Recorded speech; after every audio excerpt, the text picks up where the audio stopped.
experience. About it. How do you feel as a coach going into this second year? Obviously you're a veteran coach. Right. You've been a coach for a long time. But how do you feel at Everett going into your second year and about this Warrior club? Yeah, I feel a lot better.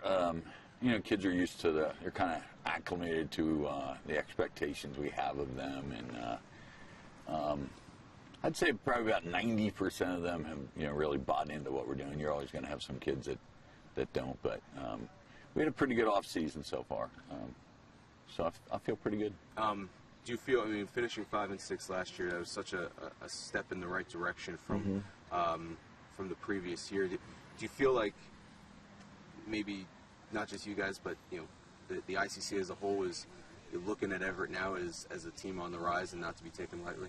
Yeah, we as you well know, we started off pretty slow last year. I think we started out 0-3 and then kind of gained momentum once the kids kind of learned what once again back to those expectations. So I don't think we're going to surprise anybody this year, because we were pretty competitive last year, and I'm sure talking to the other kids, our goal is to get back to that game, and losing by a point's pretty much a heartbreaker. So trying to get back to the game's our first goal.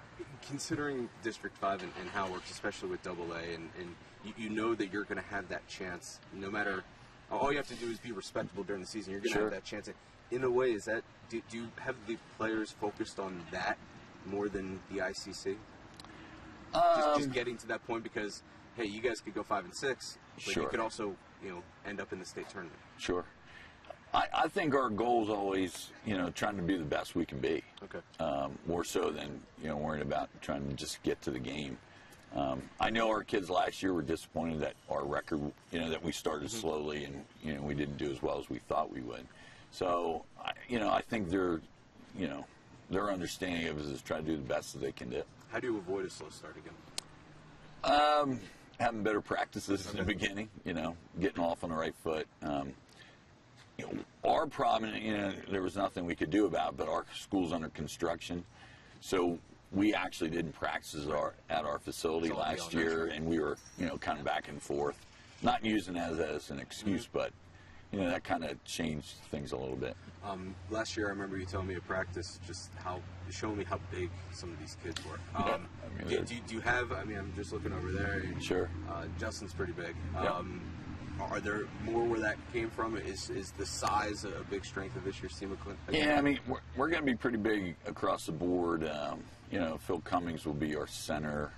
He's about 6'5". He's over 300.